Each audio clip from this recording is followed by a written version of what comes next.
I'm Jenna Carlson here with Darnell Mayberry. We're at the American Airlines Center on Wednesday, where the Thunder and the Mavericks practice to prepare for Game 2 on Thursday night. Darnell, obviously a lot came out of that Game 1 that was very interesting, but I tell you, something that became something of a footnote was Kevin Durant scoring 40 points. He went 39 a few days ago, and now he goes 40. How can that possibly be a footnote?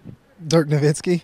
When Dirk scores 48 on 15 shots, everything else is secondary. But I think you have to appreciate what Kevin Durant did in Game 1 of the Western Conference Finals, the biggest game of his career so far in the NBA. He came out and rose to the occasion on the road, no less, in a hostile environment here in Dallas. So, I think as Kevin Durant plays, I don't think anyone can really stop him in this series. Sean Marion did a decent job. They brought in Deshaun Stevenson on him a little bit, Corey Brewer. But if Kevin Durant can consistently get his shots and be aggressive, driving to the basket like he was in Game 1, I think the Thunder's going to be in good shape in this series.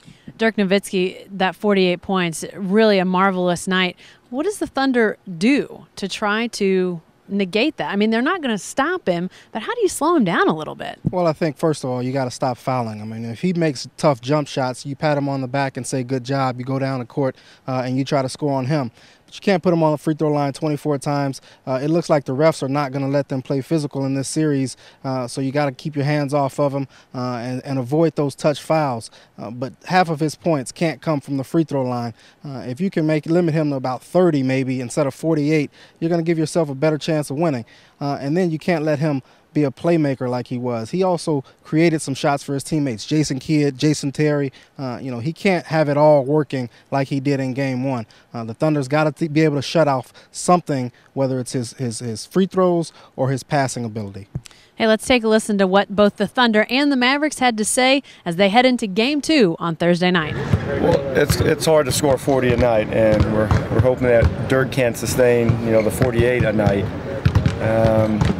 But Kevin is an improving player. He's getting better every year, or he's gotten better every year. But he has toughness. I thought defensively we could have been better as a team, and he was a big part of that. But offensively, Kevin is as good as anybody in this league.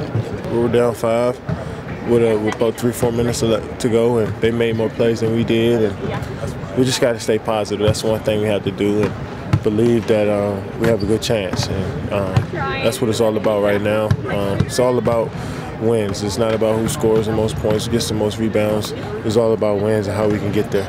We didn't fought so hard to get this far that I think it's just a matter of heart and wanting to do it, and following what the coach say do, and the defensive scheme, and taking them out the game. They did it to us yesterday, so we got to make sure we do it to them.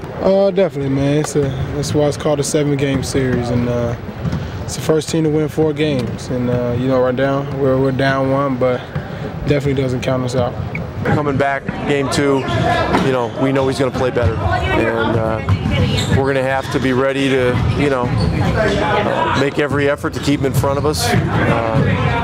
Take him out of rhythm for easy shots and keep him away from the rim, because he's an unbelievable finisher. Well, just as the game comes, to both series, we've been able to step up when time permitted. When teams start to focus more on Dirk and they start to double and they start to blitz him, you see other guys step up, other guys make shots. They free me and Brendan on the glass, when they double, because now they got to scramble out. So I think with their adjustments, and we'll make adjustments, and that's just what you have to do at this time of the year. It's tough. It's tough because you've now surrounded Dirk with guys that are making plays. Before they didn't guard our center. Now they know Tyson's going to dunk, so that took an extra defender out of there. They didn't really guard our 3 men, but now you throw in Stojakovic and the cutting Sean Marion, and they're going to make plays. All right, Darnell, even though a Game 1 loss for the Thunder, every time they've lost in these playoffs, they've won the very next time out. Do you see that bounce back continuing on Thursday night? Well, they're 25-6 this year, including the regular season and postseason, and games after a loss. So, you think that they have experience bouncing back from a loss. But this is a tough place to play. I think it's going to be tough to get a win, and it's going to be a long series, I think. It's going to be up to Kevin Durant and Russell Westbrook to have nice offensive games. The defense got to step up, find a way to stop J.J. Barea in the pick and roll, and limit Dirk Nowitzki's free throws, as I said.